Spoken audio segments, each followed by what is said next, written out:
하나님의 아들을 예수 그리스도라고 말합니다. 아버지께서 아들을 세상의 죄인의 구주로 보낼 때 아버지 이름으로 보냈습니다.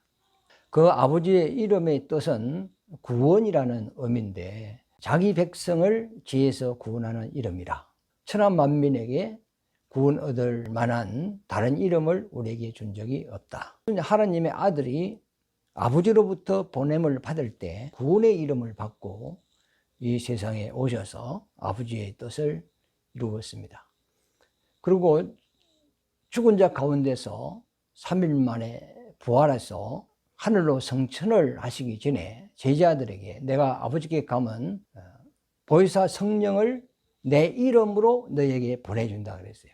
보혜사 성령도 예수 이름으로 이 세상에 오셔서 교회를 세우시고 하나님의 아들이 이 땅에서 아버지의 뜻을 이루신 것을 땅끝까지 전가하는 그 사역을 하는 겁니다. 성령은 땅끝까지 하나님의 아들 예수께서 우리 죄를 사하셨다. 그가 죽음으로써 우리 죄 문제가 해결됐고 그가 죽은 자 가운데서 3일 만에 살아남으로써 그의 은혜로 구원을 받게 되었다.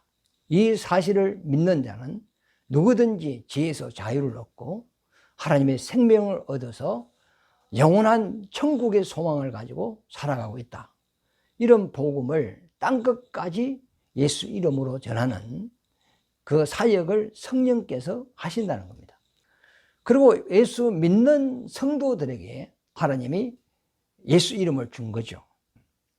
그러므로 그 이름을 가진 사람은 모든 사람을 죄에서 구원하는 그 사역을 해야 돼요. 그 일을 해야 된단 말이에요. 그러니까 우리가 말을 하더라도 상대와 사귐을 갖더라도 영혼을 구원하는데 저해지는 말을 하지 않고 모함하고 비판하고 정죄하는 일을 하면 안 됩니다. 그들의 영혼을 구원할 수 있는 말을 해야 되고 구원하기 위하여 사귐을 가져야 되고 목적이 뭐냐? 예수님께서 우리에게 예수 이름을 준 거거든요. 그건 구원의 이름이다 말이죠. 그리고 우리가 이 땅에 우리가 코로 호흡하는 그날까지 이 예수 이름으로 죄인을 구원하여서 영원한 그가 영생을 얻을 수 있도록 그 사역을 해야 됩니다. 그러니까 하나님의 아들이나 성령이나 성도나 다 같이 영혼을 구원하는 이름을 우리가 가진 겁니다. 그래서 하나님의 아들을 예수 그리스도로 가는데 예수는 아버지의 이름인데 구원하는 이름이다. 그런데 그 하나님의 아들이 예수 이름으로 오셔서 이 땅에서 하시는 그 직분이 무엇이냐? 그리스도라는 겁니다. 그리스도라는 것은 기름 부음을 받았다. 그런 의미거든요. 그러면 기름 부음을 받았다는 의미는 하나님의 말씀을 받았다. 하나님을 세상에 비출 수 있는 하나님의 은혜와 사랑과 생명과 그 영원한 천국에 대하여 이 세상에 전파하고 나타내고 알게 할 수 있는 하나님을 아는 말씀을 받은 것이 꼭 기름 부음을 받은 것이거든요. 목사 임직할 때 만수를 하죠. 근데 이거는 의식이고 실질적으로 성령의 기름 부음이 있어야 돼요. 성령은 말씀을 깨닫게 하고 기억나게 하고 생각나게 하고 장래일도 알게 하고 진리 가운데로 우리를 인도해가는 그 말씀을 주시는 분이 성령이거든요. 그래서 성령의 기름 부음을 받았다 하는 것은 성령으로부터 하나님의 말씀을 기름 부음 받았다. 말씀을 받은 자다. 하나님을 아는 말씀을 받은 자, 다른 말로 빛을 받는다. 어두움은 아무것도 모르잖아요. 그럼 말씀을 받았다는 것은 빛을 받았다. 빛을 받았다는 것은 안다는 거예요. 그동안 몰랐던 것을 안다는 의미거든요. 하나님을 몰랐는데 이제 하나님이 누구신가를 안다는 거거든요. 아니까 하나님을 전파하는 거. 그런데 마태복음 5장에도 너희는 세상의 빛이라. 이 빛은 윤리 도덕적인 그런 빛을 이야기하는 것이 아니고 하나님을 세상에 비춰주는 그 빛, 영적인 빛, 영원한 빛, 하나님의 빛을 이야기한단 말이죠.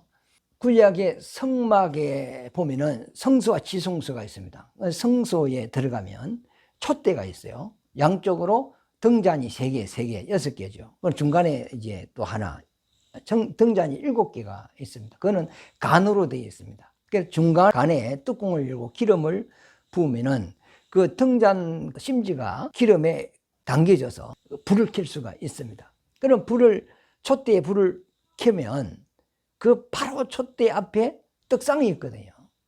떡상 위에 떡이 12개가 있어요.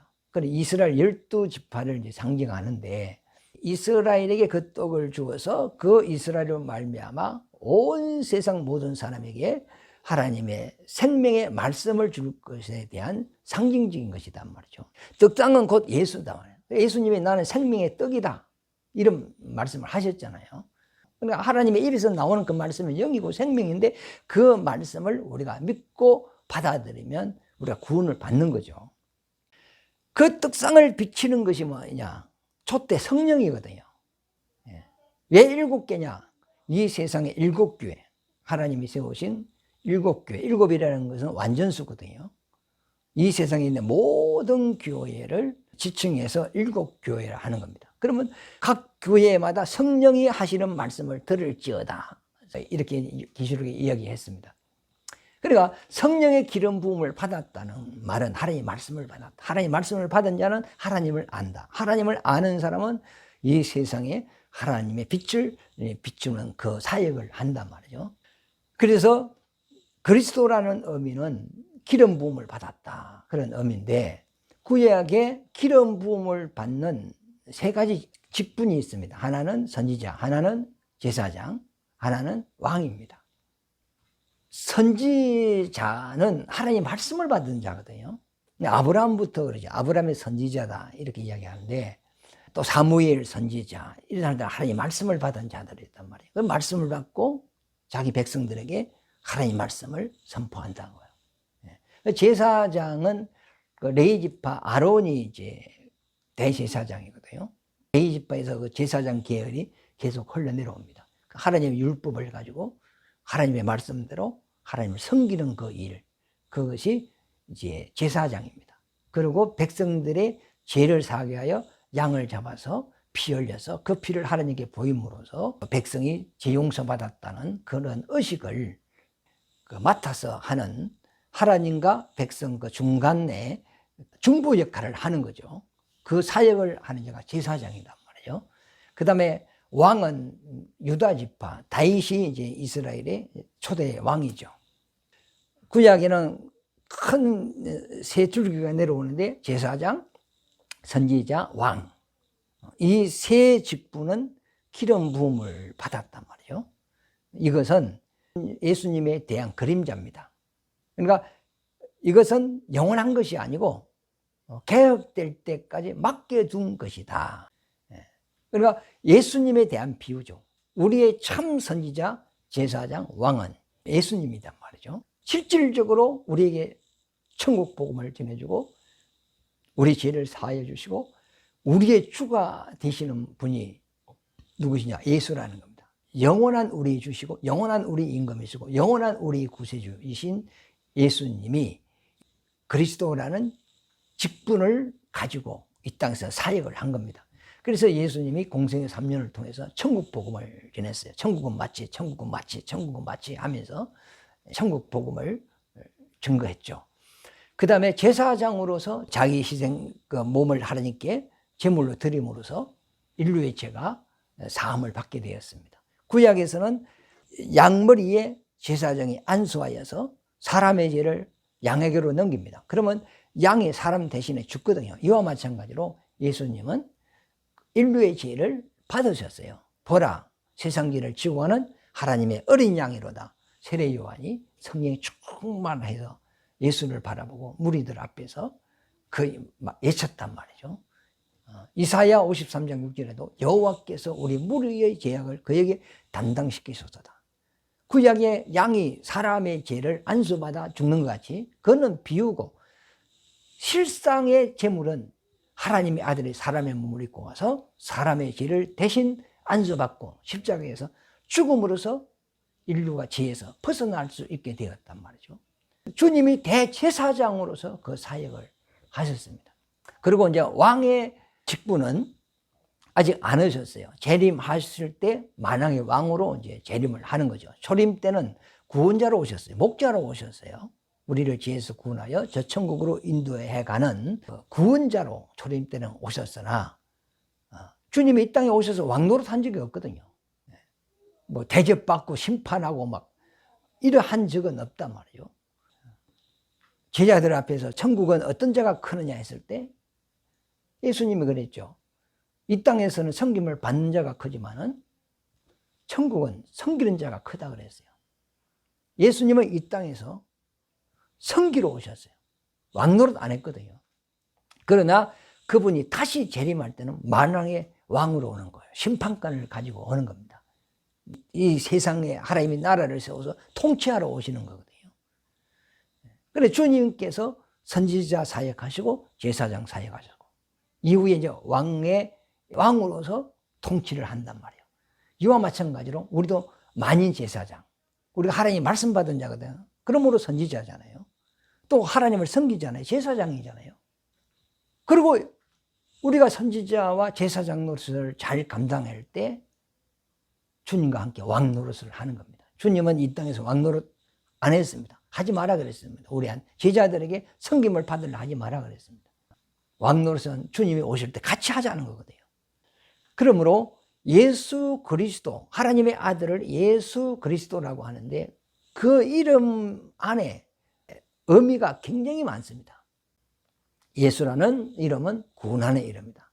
구원의 사역을 위해서는 주님이 그리스도라는 직분을 감당하신다. 제사장과 선지자와 왕, 이 직분을 받으신 분이다. 이렇게 이야기하면 되겠습니다. 그런데 예수 그리스도께서 이 땅에서 죽으셨어요.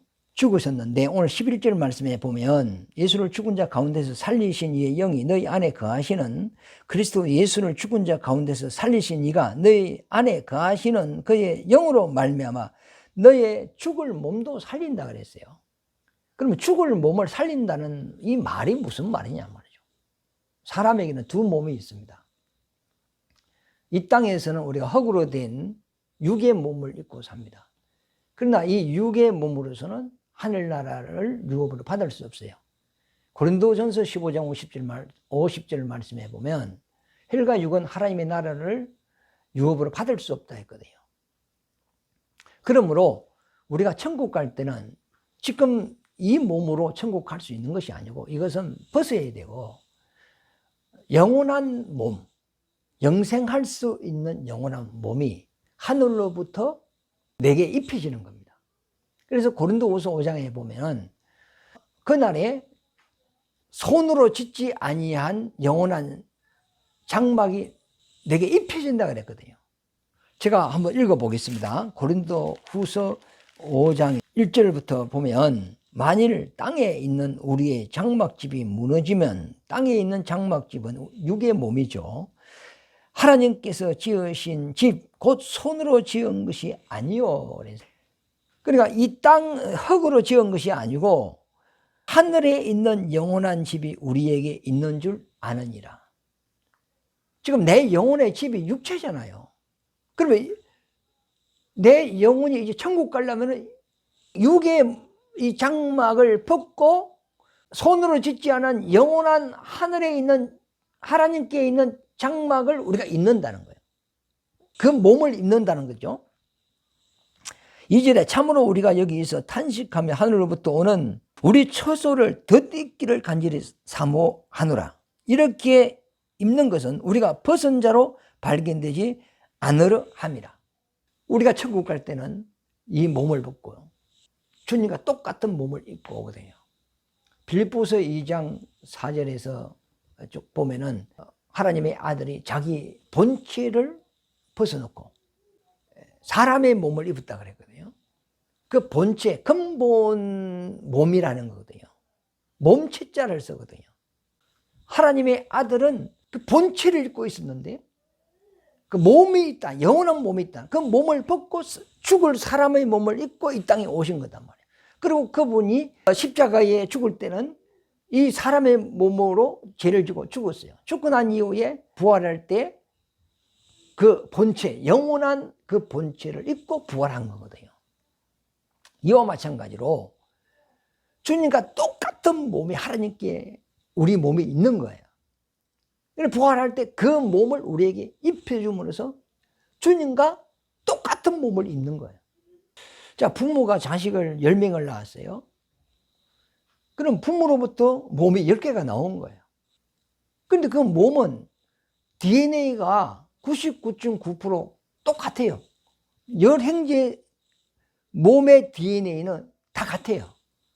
부모와 자식의 DNA가 다 같아요. 그러나 혼은 달라요. 인격은 각 형제들이 다 달라요. 느끼는 것도 다르고 감정도 다르고 의지도 다르고 아는 것도 그 속성은 달라요. 그러나 몸은 같거든요. 이와 마찬가지로 예수님과 똑같은 몸, 그 몸이 우리에게 나오는 거예요. 똑같은 몸이 나오는, 떡 5개로 가지고 떡을 떼니까 또 나오고 떡을 떼니까 또 나오고 떡을 떼니까 또 나오는 것 같이 5,000명을 그 떡 5개 가지고 5,000명을 먹이는 것 같이 그 떡은 다 똑같은 떡인 것 같이 하늘에 지금 우리가 부활해서 하늘나라 입성할 때 우리에게 입혀줄 몸이 지금 하나님께 있단 말이에요. 그래서 바울이 고린도전서 15장에 보면 육의 몸이 있고 영의 몸이 있고 썩을 몸이 있고 썩지 아니할 몸이 있다. 이렇게 포인을 했는데 바울은 이걸 봤단 말이에요. 그러니까 하나님의 사람을 창조할 때 이미 우리에게 줄 몸이 이미 가지고 우리를 지은 겁니다. 사람을 이 땅에 지어서 이 육의 몸으로 뭐 천년만년 이 땅에서 영원히 살게 하기 위해 지은 것이 아니고 사람을 지은 것은 하나님의 영광에 이르게 하기 위하여 지었다고 로마서 3장 23절에 이야기했거든요. 이 세상에 어떤 하나님의 어떤 가정을 통하여 하나님이 원하는 그런 가정이 있습니다. 그 가정을 통하여 우리가 거듭나고 하나님의 자녀가 되어서 이제 그 주님과 영원한 몸을 입고 하나님의 아들로서 하늘나라를 상속받는 거거든요. 그래서 이 땅에서 하나님이 하늘에서 이루어진 뜻이 땅에서 이루어지면 이제는 이 몸을 벗고 하나님이 예비하신 영원한 몸을 입고 이제 천국으로 가는 건데 사람이 죄를 범했단 말이에요. 죄를 범하니까 나에게 입혀줄 하나님께 있는 그 영원한 몸이 내가 죄인이 되어서 죽게 되었으니까 이 몸도 같이 죽게 되었다는 겁니다. 왜? 그 몸을 입고 지옥에 가니까. 그런데 우리가 예수 그리스도로 말미암아 구원을 받은 거죠. 내 영혼이 다시 살았다. 살았으니까 죽을 이 그 몸이 영원한 내 몸이 다시 내 몸도 다시 살게 되었다는 겁니다. 그래서 사람은 두 번 나야 된다. 한 번은 육으로 나고 한 번은 영으로 나야 된다. 그럼 영으로 난 사람은 영의 몸을 입는 거죠. 육으로 난 사람은 육의 몸을 입는 거죠. 그래 육의 몸과 영의 몸. 사람이라고 할 때 영혼, 육 이 세 가지가 있어야 사람이거든요. 몸이 없으면 사람이 아닙니다. 지금 내가 몸이 있으니까 사람이죠. 그러나 몸이 죽어버리면 이걸 사람이라 하지 않고 시체라 그러죠. 시신이라 그러죠. 이 복음의 마지막 단계가 뭐냐면 부활하는 거거든요. 주의 몸을 입는 거다 말이죠. 이런 축복이 있으시기를 바랍니다. 그래서 요 보면은 우리가 죄에서 구원을 받았단 말이에요. 구원을 받은 사람은 이제 거듭난 사람이에요. 거듭났다는 것은 하나님께 속한 사람, 하나님 아는 사람이거든요. 하나님을 아는 사람은 육을 따르지 않고 영을 따라 산다 그랬어요. 그 영을 따라 사는 자가 곧 하나님의 아들이고 그 하나님의 아들은 하늘을 상속받을 하나님의 양자라는 겁니다. 양자인데 이 양자에게 영원한 몸을 주님의 부활한 몸과 같은 똑같은 이 영원한 몸을 입혀준다는 거예요. 이 몸을 입으면 우리는 자유자가 되는 거죠. 신이 되는 거죠. 하나님의 아들이고 신이에요. 요한복음 10장 30절입니까? 하나님의 말씀을 받은 자는 신이라 하였거든. 하나님의 생명을 받은 자는 신이라 하였거든. 그런 의미거든요. 그래서 내 속에 그리스도의 영이 있으면 예수님이 죽은 자 가운데서 부활하신 것 같이 예수를 살리신 이가 성령이신데 그 성령이 우리도 우리 속에 그리스도 영이 있는 그 사람을 부활시킨다. 이제 그런 의미입니다. 그래서 부활에 우리가 소망을 가지고 승리하시기 바랍니다. 예수님도 하나님의 아들도 이 땅에 오실 때 예수 이름으로 오셔서 구원하는 사역을 하셨고, 성령님도 예수 이름으로 이 땅에 오셔서 교회를 세우시고 이 복음을 땅끝까지 전가하면서 천년이 하루같이 참으면서 모든 사람들이 다 구원을 받기를 원하고, 지금도 성령은 역사하고 있습니다. 한국에서 역사하는 성령, 그 다음에 막 이 성령이 막 온 세계를 지금 막 바람처럼 막 움직이면서 복음을 확산시키게 가는 거거든요. 유럽으로부터 막 서쪽으로 해가지고 중국으로, 일본으로, 한국으로, 몽골로, 막 아프리카로 들어가고, 그 성령의 바람, 이 바람이 하나님의 말씀을 막 모든 자들에게 전파하고 싹 지나간단 말이에요. 근데 이 복음이 땅끝까지 이제 전거되면은 이제 주님은 오신다 그랬거든요. 그리고 우리 예수 믿는 각 사람에게 또 예수 이름을 줬지 않습니까? 예수 이름 구원하는 이름이란 말이죠. 우리는 내가 만나는 모든 사람, 이웃 친구들, 아직 예수 안 믿는 그런 사람들에게 예수 이름으로 구원하려고 하는 그 사역, 그 일을 위하여 우리가 애써야 되고 힘써야 됩니다. 또 이웃끼리 또 원수 가지고 미워하고 막 비판하고 정죄하고 그러면 그 영혼을 구원할 수가 없다 이 말이죠.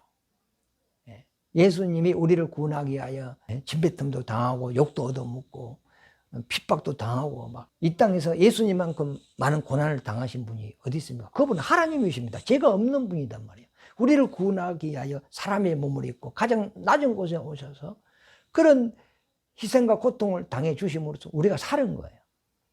우리가 그 은혜를 받았으니 그 빚을 갚아야 된단 말이에요. 그러므로 좀 손해본다 할지라도, 욕을 좀 얻어먹는다 할지라도, 억울한 일을 당한다 할지라도 모든 사람과 화목하고 가까이 하여서 한 영혼 한 영혼 구원할 때 하나님 앞에 가서는 별과 같이 빛난다고 했습니다. 내 속에 예수 이름이 있다. 내 속에 예수 이름. 기도할 때만 예수 이름으로 기도합니다.